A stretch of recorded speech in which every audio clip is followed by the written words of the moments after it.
ਦਰਸ਼ਕੋ break ਤੋਂ ਬਾਅਦ ਤੁਹਾਡਾ ਸਭ ਦਾ ਭਰਪੂਰ ਸਵਾਗਤ ਹੈ। ਅੱਜ ਦੇ ਸਿਆਸੀ ਇਸ਼ੂਜ਼ ਤੋਂ ਬਾਅਦ ਹੁਣ ਆਪਾਂ ਗੱਲਬਾਤ ਕਰਾਂਗੇ ਗੁਰਬਾਣੀ ਵਿਚਾਰਾਂ ਦੀਆਂ। ਸੋ ਅਸੀਂ ਚਾਹਾਂਗੇ ਕਿ ਤੁਸੀਂ ਨਾਲ ਇਸੇ ਤਰ੍ਹਾਂ ਹੀ ਜੁੜੇ ਰਹਿਣਾ। ਥੈਂਕ ਯੂ ਸੋ ਮਚ ਜੀ। ਡਾਕਟਰ ਸਾਹਿਬ ਕੀ ਕਹਿਣਾ ਚਾਹੋਗੇ? ਦੇਖੋ, ਇੱਕ ਤਾਂਗ ਹਰ ਇਨਸਾਨ ਦੇ ਅੰਦਰ ਆਪਣੇ ਆਪ ਨੂੰ ਸ਼ਾਂਤ ਕਰਨ ਦੀ ਹੁੰਦੀ ਹੈ ਜੀ। ਬੇਸ਼ੱਕ ਦੁਨੀਆ ਦਾ ਹਰ ਇਨਸਾਨ ਖੁਸ਼ੀ ਚਾਹੁੰਦਾ ਹੈ। ਅਸੀਂ ਜੋ ਕੁਝ ਵੀ ਕਰਦੇ ਹਾਂ ਖੁਸ਼ੀ ਲਈ ਕਰਦੇ ਹਾਂ। ਬਿਲਕੁਲ। ਔਰ ਜਦੋਂ ਇਸ ਗੱਲ ਦੀ ਸਮਝ ਆ ਜਾਂਦੀ ਹੈ ਕਿ ਅਲਟੀਮੇਟ ਖੁਸ਼ੀ ਤਾਂ ਆਪਣੇ ਅੰਦਰ ਨਾਲ ਜੁੜਨਾ, ਤੇ ਅੰਦਰ ਨਾਲ ਜੁੜਨ ਦਾ ਮਤਲਬ ਹੈ ਆਪਣੇ ਅਸਲੇ ਨਾਲ ਜੁੜਨਾ, ਆਪਣੇ ਸੈਂਟਰ ਨਾਲ ਜੁੜਨਾ, ਆਪਣੇ ਮਰਕਜ਼ ਨਾਲ ਜੁੜਨਾ। ਤੇ ਬਹੁਤ ਵਾਰ ਯਤਨ ਕਰਨ ਦੇ ਬਾਵਜੂਦ ਵੀ ਕਈ ਵਾਰ ਅਸੀਂ ਆਪਣੇ ਮਨ ਨੂੰ ਵਸ ਵਿੱਚ ਨਹੀਂ ਕਰ ਸਕਦੇ, ਮਨ ਨੂੰ ਟਿਕਾ 'ਚ ਨਹੀਂ ਲਿਆ ਸਕਦੇ, ਮਨ ਦੀ ਭਟਕਣਾ ਦੂਰ ਨਹੀਂ ਹੁੰਦੀ। ਇਹੀ ਕਾਰਨ ਹੈ ਕਿ ਕਈ ਵਾਰ ਜਿਨ੍ਹਾਂ ਨੂੰ ਲੋਕ ਬੜਾ ਧਰਮੀ ਸਮਝਦੇ ਨੇ ਔਰ ਉਹ ਵੀ ਆਪਣੇ ਬਾਹਰੀ ਦਿਖਾਵੇ 'ਚ ਸਾਬਤ ਕਰਦੇ ਨੇ ਕਿ ਬਈ ਉਹ ਬੜੇ ਧਰਮੀ ਨੇ, ਉਹ ਅੰਦਰੋਂ ਬਹੁਤ ਬੁਰੀ ਤਰ੍ਹਾਂ ਟੁੱਟੇ ਹੁੰਦੇ ਨੇ। ਔਰ ਬਹੁਤ ਵਾਰ ਉਹ ਜੋ ਵੀ ਕਰ ਰਹੇ ਹੁੰਦੇ ਨੇ ਉਹ ਇੱਕ ਦੰਭ ਹੁੰਦਾ ਹੈ, ਹਿਪੋਕਰੇਸੀ ਹੁੰਦੀ ਹੈ, ਪਖੰਡ ਹੁੰਦਾ ਹੈ। ਉਹਨਾਂ ਦੇ ਅੰਦਰ ਧਰਮ ਦਾ ਜੀਵਨ ਨਹੀਂ ਹੁੰਦਾ, ਮਜ਼ਹਬ ਦਾ ਜੀਵਨ ਨਹੀਂ ਹੁੰਦਾ।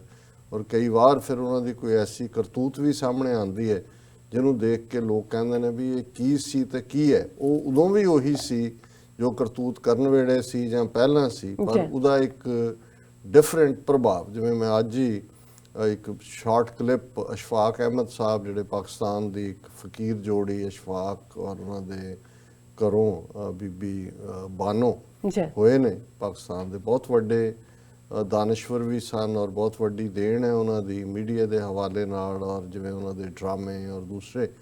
ਸੋ ਉਹ ਉਹਨਾਂ ਨੇ ਆਪਣੀ ਗੱਲ ਕਹੀ ਕਿ ਜੀ ਮੈਂ ਜਦੋਂ ਲਾਹੌਰ ਦੇ ਵਿੱਚ ਪੜ੍ਹ ਰਿਹਾ ਸੀ ਇੱਕਦਮ ਸ਼ੌਕ ਹੋਇਆ, ਉੱਠਿਆ ਕਿ ਵੀ ਲੇਖਕ ਰਾਈਟਰ ਬਣਾ।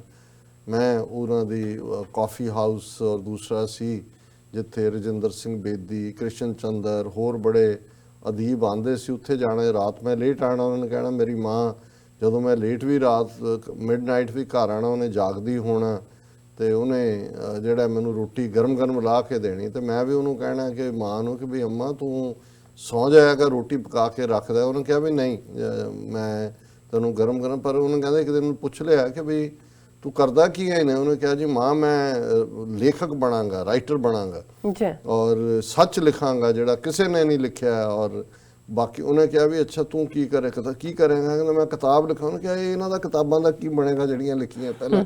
ਉਹਨੇ ਕਿਹਾ ਨਹੀਂ ਮੈਂ ਸੱਚ ਲਿਖਾਂਗਾ, ਇਹ ਸਭ ਝੂਠ। ਤੇ ਕਹਿੰਦੇ ਕਿ ਵੀ ਮੇਰੀ ਅਨਪੜ੍ਹ ਮਾਂ ਨੇ ਮੈਨੂੰ ਇੱਕੋ ਗੱਲ ਕਹੀ ਕਿ ਪੁੱਤਰ ਸੱਚ ਜ਼ਰੂਰ ਲਿਖੀ ਪਰ ਆਪਣਾ ਸੱਚ ਲਿਖੀ, ਦੂਜਿਆਂ ਦਾ ਸੱਚ ਨਹੀਂ, ਕਿਉਂਕਿ ਰੱਬ ਪਰਦੇ ਢੱਕਦਾ ਹੈ। ਤੇ ਜੇ ਰੱਬ ਨੇ ਸਾਰਿਆਂ ਦਾ ਸੱਚ ਜ਼ਾਹਰ ਨਹੀਂ ਕੀਤਾ ਤੂੰ ਆਪਣਾ ਸੱਚ ਲਿਖੀ। ਉਹਨਾਂ ਨੇ ਇਹ ਕਿਹਾ ਕਿ ਜੀ ਸੱਚ ਜਿਹੜਾ ਹੈ ਇਹ ਬੋਲਿਆ ਵੀ ਨਹੀਂ ਜਾਂਦਾ, ਸੱਚ ਓਢਿਆ ਜਾਂਦਾ, ਪਹਿਨਿਆ ਜਾਂਦਾ।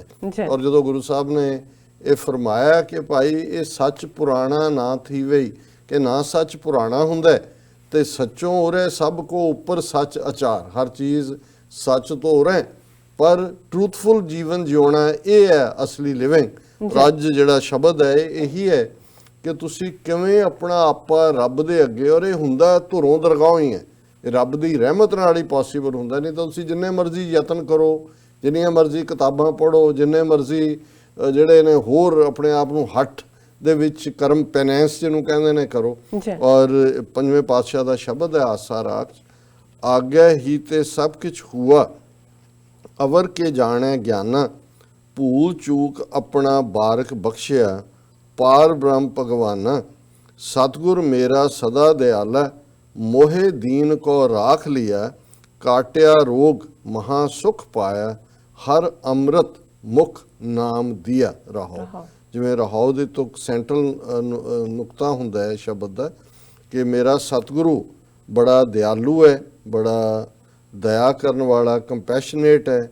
ਮੇਰੇ ਵਰਗੇ ਆਜ਼ਿਜ਼ ਦੀਨ ਨੂੰ, ਮੰਗਤੇ ਨੂੰ ਰੱਬ ਨੇ ਰਹਿਮਤ ਕਰਕੇ ਬਚਾ ਲਿਆ। ਔਰ ਮੇਰਾ ਜਿਹੜਾ ਹਉਮੈ ਦਾ ਰੋਗ ਸੀ ਉਹ ਰੱਬ ਨੇ ਕੱਟ ਕੇ ਮੈਨੂੰ ਉਹ ਸੁੱਖ ਦਿੱਤਾ ਔਰ ਉਹ ਸੁੱਖ ਮੈਨੂੰ ਮਿਲਿਆ ਹਰ ਅੰਮ੍ਰਿਤ ਮੁਖ ਨਾਮ ਦੀ ਹੈ ਕਿ ਮੈਨੂੰ ਵਾਹਿਗੁਰੂ ਦੇ ਨਾਮ ਦਾ ਅੰਮ੍ਰਿਤ ਮਿਲਿਆ ਜਿਹਨੇ ਮੇਰੇ ਹਉਮੈ ਦੇ ਰੋਗ ਨੂੰ ਕੱਟਿਆ ਔਰ ਮੇਰੇ ਵਰਗੇ ਦੀਨ ਤੇ ਰੱਬ ਨੇ ਮਿਹਰ ਕੀਤੀ ਔਰ ਇਹਦੀ ਸ਼ਬਦ ਦੀ ਸ਼ੁਰੂਆਤ ਸੀ, ਆਗੇ ਹੀ ਤੇ ਸਭ ਕੁਝ ਹੁਆ, ਆਗੇ ਧੁਰੋਂ ਦਰਗਾਹੋਂ।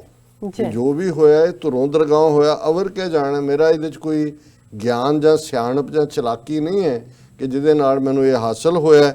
ਭੂਲ ਚੂਕ ਆਪਣਾ ਬਾਰਕ ਬਖਸ਼ਿਆ ਕਿ ਰੱਬ ਨੇ ਮੈਨੂੰ ਆਪਣਾ ਬੱਚਾ ਬਣਾਇਆ ਔਰ ਬੱਚਾ ਬਣਾ ਕੇ ਜਿੰਨੀਆਂ ਮੇਰੀਆਂ ਭੁੱਲਾਂ ਸੀ, ਚੁੱਕਾਂ ਸੀ, ਸਾਰੀਆਂ ਖਤਮ ਕਰ ਦਿੱਤੀਆਂ।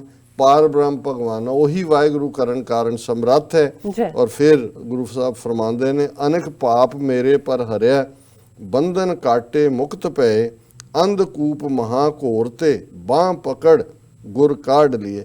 ਕਿ ਮੇਰੇ ਬਹੁਤ ਸਾਰੇ ਜਿਹੜੇ ਪਾਪ ਨਾ ਪੱਖੀ ਗੱਲਾਂ ਸੀ ਉਹ ਗੁਰੂ ਰੱਬ ਨੇ ਦੂਰ ਕਰ ਦਿੱਤੀਆਂ, ਮੈਨੂੰ ਸਾਰੇ ਬੰਧਨਾਂ ਤੋਂ ਆਜ਼ਾਦ ਕਰਕੇ ਲਿਬਰੇਟ ਕਰ ਦਿੱਤਾ। ਮੇਰੀ ਰੂਹ ਸਿਰਫ ਉਸਦੇ ਪਿਆਰ ਦੇ ਵਿੱਚ ਰਚੀ ਹੋਈ ਹੈ। ਇਹ ਇਵੇਂ ਹੀ ਹੈ ਜਿਵੇਂ ਮੈਂ ਗੁਨਾਹ ਦੇ ਅੰਨੇ ਖੂਹ ਦੇ ਵਿੱਚ ਡਿੱਗਿਆ ਹੋਇਆ ਸੀ, ਅੰਧਕੂਪ ਤੇ ਮਹਾਕੋਰ ਤੇ ਜਿਹਦੇ 'ਚ ਕੁੱਪ ਹਨੇਰਾ ਸੀ, ਕੁੱਪ ਕਹਿੰਦੇ ਨੇ ਹਨੇਰੇ ਨੂੰ, ਉਸ ਅੰਨੇ ਖੂਹ ਦੇ ਉਸ ਘੋਰ ਹਨੇਰੇ 'ਚੋਂ ਬਾਹ ਪਕੜ ਗੁਰ ਕਾਢ ਲਈਏ। ਕਿ ਰੱਬ ਨੇ ਜਿਵੇਂ ਬਾਹ ਨਾਲ ਧੂਪ ਫੜ ਕੇ ਧੋਇਆ ਹੁੰਦਾ ਖੂਹ ਤੋਂ ਬਾਹਰ, ਇਵੇਂ ਮੈਨੂੰ ਬਚਾਇਆ। ਨਿਰਭਉ ਭੈ ਸਗਲ ਭਉ ਮਿਟਿਆ, ਰਾਖੇ ਰਾਖਣ ਹਾਰੇ, ਐਸੀ ਦਾਤ ਤੇਰੀ ਪ੍ਰਭ ਮੇਰੇ ਕਾਰਜ ਸਗਲ ਸਵਾਰੇ। ਕਿ ਮੈਂ ਹੁਣ ਨਿਰਭਉ ਹਾਂ ਕਿਉਂਕਿ ਵਾਹਿਗੁਰੂ ਨੇ ਰਹਿਮਤ ਕਰਕੇ ਮੇਰੇ ਅੰਦਰੋਂ ਮੌਤ ਦਾ ਡਰ ਵੀ ਕੱਢ ਦਿੱਤਾ ਹੈ, ਕਿਸੇ ਵੀ ਹੋਰ ਜ਼ਾਬਰ ਦਾ ਡਰ ਵੀ ਕੱਢ ਦਿੱਤਾ ਹੈ। ਮੈਂ ਆਪਣੇ ਆਪ ਨਾਲ, ਜਿਵੇਂ ਉਹਨਾਂ ਨੇ ਅਸ਼ਫਾਕ ਸਾਹਿਬ ਨੇ ਫਰਮਾਇਆ ਸੀ ਕਿ ਜਦੋਂ ਤੁਸੀਂ ਸੱਚ ਪਹਿਨਦੇ ਹੋ, ਸੱਚ ਓਢਦੇ ਹੋ, ਤੇ ਸੱਚ ਨੂੰ ਤਾਂ ਬੋਲਣ ਦੀ ਵੀ ਲੋੜ ਨਹੀਂ ਹੁੰਦੀ, ਸੱਚ ਤਾਂ ਰਿਫਲੈਕਟ ਹੋ ਰਿਹਾ ਹੁੰਦਾ। ਬਹੁਤ ਵਾਰ ਕਹਿੰਦਾ ਨਾ, ਬਹੁਤ ਸਾਰੇ ਗੱਲਾਂ 'ਚ ਕਹਿਣਗੇ ਜੀ ਮੈਂ ਜੋ ਬਿਆਨ ਕਰ ਰਿਹਾ ਸੱਚ ਕਰ ਰਿਹਾ, ਹਕੀਕਤ ਬਿਆਨ ਕਰ। ਪਰ ਬਹੁਤ ਵਾਰੀ ਜਿਹੜੇ ਇੱਦਾਂ ਬਾਰ-ਬਾਰ ਕਹਿ ਰਹੇ ਹੁੰਦੇ ਨੇ, ਜਿਹੜੇ ਅੱਗੋਂ ਸਹੁੰ ਚੁੱਕਣ, ਸਹੁੰ ਰੱਬ ਦੀ, ਸਹੁੰ ਅੱਲਾ ਦੀ, ਉਹ ਸਮਝੋ ਹੋਰ ਵੀ ਝੂਠਾ। ਜਿਹੜਾ ਸਹੁੰ ਚੁੱਕੇ ਮੈਨੂੰ ਲੱਗਦਾ ਇਹ ਹੁਣ ਝੂਠ ਬੋਲੇਗਾ ਵੱਡਾ, ਕਿਉਂਕਿ ਸਹੁੰ ਚੁੱਕ ਨਹੀਂ ਤਾਂ ਸੱਚ ਹੁੰਦਾ, ਤੁਹਾਨੂੰ ਸਹੁੰ ਚੁੱਕਣ ਦੀ ਲੋੜ ਹੀ ਨਹੀਂ ਹੁੰਦੀ। ਜੋ ਤੁਸੀਂ ਕਹਿੰਦੇ ਹੋ ਸੱਚ ਹੈ। ਨਿਰਭਉ ਭੈ ਸਗਲ ਭਉ ਮਿਟਿਆ, ਰਾਖੇ ਰਾਖਣ ਹਾਰੇ। ਜਦੋਂ ਤੁਸੀਂ ਉਸ ਰੱਬ ਦੀ ਸ਼ਰਨ 'ਚ ਆ ਜਾਂਦੇ ਹੋ, ਉਹਦੇ ਬੱਚੇ ਹੋ ਜਾਂਦੇ ਹੋ, ਸਾਰੇ ਡਰ ਭੈ ਖਤਮ ਹੋ ਜਾਂਦੇ ਨੇ। ਵਾਹਿਗੁਰੂ ਆਪ ਤੁਹਾਡੀ ਰੱਖਿਆ ਕਰਦਾ ਹੈ। ਐਸੀ ਦਾਤ ਤੇਰੀ ਪ੍ਰਭ ਮੇਰੇ ਕਾਰਜ ਸਗਲ, ਇਹੀ ਤੇਰੀ ਗਿਫਟ ਹੈ। ਸੱਚ ਦੇ ਨੇੜੇ ਰੱਖਣਾ, ਆਪਣੀ ਬੰਦਗੀ ਦੇਣਾ, ਪਿਆਰ ਦੇਣਾ। ਔਰ ਜਦੋਂ ਵਾਹਿਗੁਰੂ ਦੀ ਗੋਦ 'ਚ ਬੈਠੇ ਹੋਵੋ ਫਿਰ ਕਿਸ ਦਾ ਡਰ ਹੈ, ਕੌਣ ਉਠਾ ਸਕਦਾ? ਜੇ ਕੋਈ ਲੜ ਵੀ ਰਿਹਾ ਹੋਣ ਭਰਾ, ਤਾਂ ਇੱਕ ਜਿਹੜਾ ਦੌੜ ਕੇ ਬੱਚਾ ਜਾ ਕੇ ਮਾਂ ਦੀ ਗੋਦ 'ਚ ਵੜ ਜਾਂਦਾ, ਉਹਨੂੰ ਪਤਾ ਹੁੰਦਾ ਵੀ ਇੱਥੋਂ ਤਾਂ ਨਹੀਂ, ਮੈਨੂੰ ਮੇਰਾ ਇਹ ਬਚਾ ਹੈ। ਸੋ ਇਵੇਂ ਹੀ ਹੈ ਅਸੀਂ ਸਾਰੇ ਤੋਂ। ਤੇ ਅਖੀਰ 'ਚ ਗੁਰੂ ਸਾਹਿਬ ਫਰਮਾਉਂਦੇ ਨੇ, ਗੁਣ ਨਿਧਾਨ ਸਾਹਿਬ ਮਨ ਮੇਲਾ, ਸ਼ਰਨ ਪਿਆ ਨਾਨਕ ਸੁਹੇਲਾ। ਕਿ ਮੇਰੇ ਅੰਦਰ ਗੁਣਾਂ ਦੇ ਖਜ਼ਾਨੇ ਵਾਹਿਗੁਰੂ ਦੇ ਨਾਲ ਮੇਲ ਦਾ ਵਾਜਾ ਵੱਜ ਰਿਹਾ। ਗੁਣ ਨਿਧਾਨ ਸਾਹਿਬ ਮਨ ਮੇਲਾ, ਮੇਰਾ ਮਨ ਮਿਲ ਗਿਆ ਹੈ ਉਸ ਗੁਣਾਂ ਦੇ ਖਜ਼ਾਨੇ ਨਾਲ। ਸ਼ਰਨ ਪਿਆ ਨਾਨਕ ਸੁਹੇਲਾ। ਕਿ ਮੈਂ ਜਦੋਂ ਸ਼ਰਨ ਪੈ ਗਿਆ ਉਸ ਵਾਹਿਗੁਰੂ ਦੀ, ਉਹਦੀ ਸ਼ਰਨ 'ਚ ਆ ਗਿਆ, ਉਹਦੇ ਰੈਫਿਊਜ 'ਚ ਆ ਗਿਆ, ਤੇ ਸਾਰੇ ਸੁੱਖ ਨੇ, ਸਾਰੇ ਆਨੰਦ ਨੇ, ਆਨੰਦ ਪਿਆ ਮੇਰੀ ਮਾਏ ਸਤਿਗੁਰੂ ਮੈਂ ਪਾਇਆ।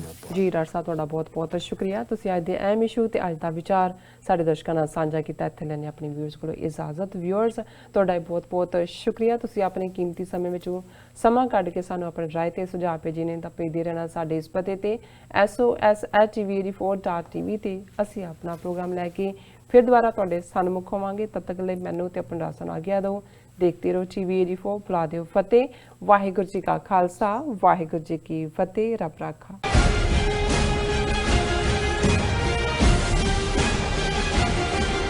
ਕੀ